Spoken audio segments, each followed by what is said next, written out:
নমস্কার। আজ একটা খুব ইন্টারেস্টিং বিষয় নিয়ে আলোচনা করব, সেটা হলো টাকা।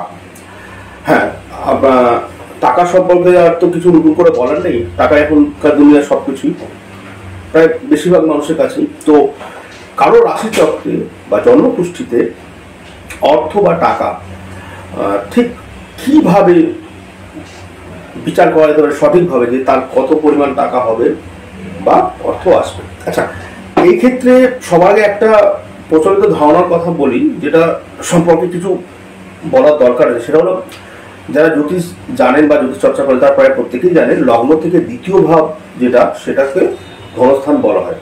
তো সেক্ষেত্রে বেশিরভাগ মানুষ কি করেন, যখন কোনো টাকার বিষয় বিচার করে, সেক্ষেত্রে লগ্ন থেকে দ্বিতীয় ভাবে কোন গ্রহ বসে আছে, কোন গ্রহ দৃষ্টি দিচ্ছে, সেই অনুযায়ী তার কত টাকা হবে বা কি পরিমাণ টাকা হবে সেটা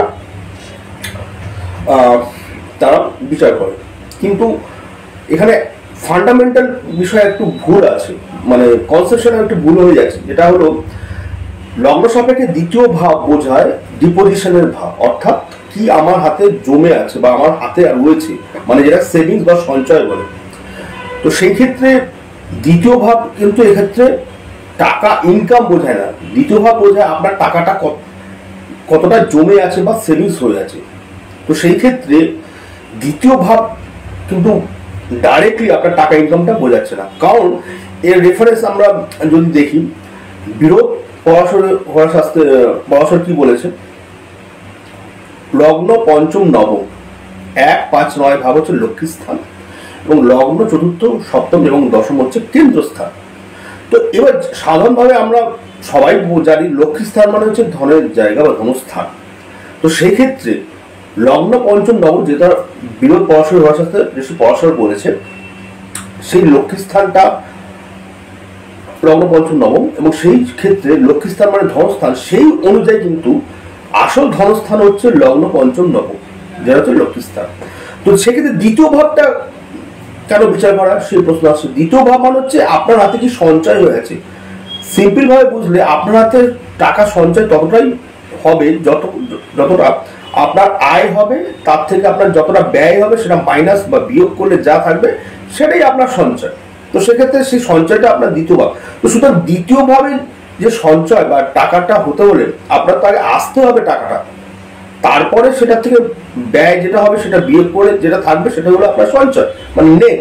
তো সেক্ষেত্রে দ্বিতীয় ভাবের সঞ্চয়টা হতে গেলে বা দ্বিতীয় ভাবের ধন ভাবটা, যে টাকা বিষয়টা আসতে গেলে, সবার আগে তো আপনার হাতে টাকা আসতে হবে। তো টাকা কিভাবে আসবে? আমরা সবাই জানি লক্ষ্মী বা লক্ষ্মী স্থানগুলো আমাদের টাকা দেয়। তো সেক্ষেত্রে পরাশর বলেই দিয়েছে, লগ্ন পঞ্চম নবম হলো অর্থের জায়গা বা ধন, মানে লক্ষ্মী স্থান। ঠিক আছে? তো সেই ক্ষেত্রে এই সূত্র ধরে বলা যায়, লগ্ন পঞ্চম নবম হলো প্রকৃতপক্ষে ধনস্থান, এবং সেই ধনস্থান থেকে যে টাকা আসবে, সেই টাকার থেকে ব্যয় হয়ে যা বেঁচে থাকবে সেটাই হলো আমাদের দ্বিতীয় ভাব। সেই জন্য দ্বিতীয় ভাবকে ব্যাংকও বিচার করা হয়, কারণ হচ্ছে ব্যাংকে তো আমরা টাকা জমাই।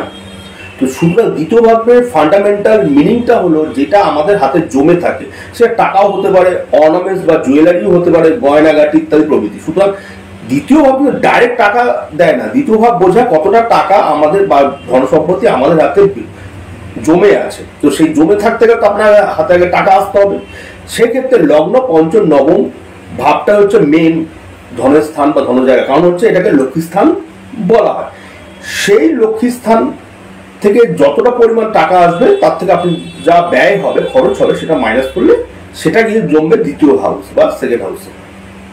তো সেক্ষেত্রে আপনার লগ্ন পঞ্চম নবম ভাবটা যদি স্ট্রং হয়, তাহলে সেক্ষেত্রে কিন্তু আপনার দ্বিতীয় ভাবে কি গ্রহ বসে রইল না রইল, তাতে কিন্তু খুব একটা কিছু হেরফের হয় না। এই জন্য আপনারা অনেক ক্ষেত্রেই দেখবেন, দ্বিতীয় ভাবে উচ্চস্থ গ্রহ বসে আছে বা দ্বিতীয় প্রতি উচ্চস্থ, তা সত্ত্বেও কিন্তু তার টাকার পরিমাণ সেরকম খুব একটা নেই, বা তার সে অর্থকষ্টে ভুগছে। এটা আপনার যারা প্র্যাকটিক্যাল এক্সপিরিয়েন্স, যারা প্র্যাকটিস করেন, তারা আপনার প্র্যাকটিক্যাল চার্ট দেখলেই বুঝতে পারবেন। অনেকেই দেখবেন দ্বিতীয় ভাবে উচ্চস্থ গ্রহ বসে আছে, দ্বিতীয় প্রতি দ্বিতীয় বসে আছে, বা দ্বিতীয় প্রতি উচ্চস্থ স্থানে রয়েছে, তা সত্ত্বেও কিন্তু তার আর্থিক অবস্থা খুবই খারাপ। তার কারণ হচ্ছে তার লগ্ন পঞ্চম এবং নবম ভাবটা খুব একটা স্ট্রং বা বলবান নয়।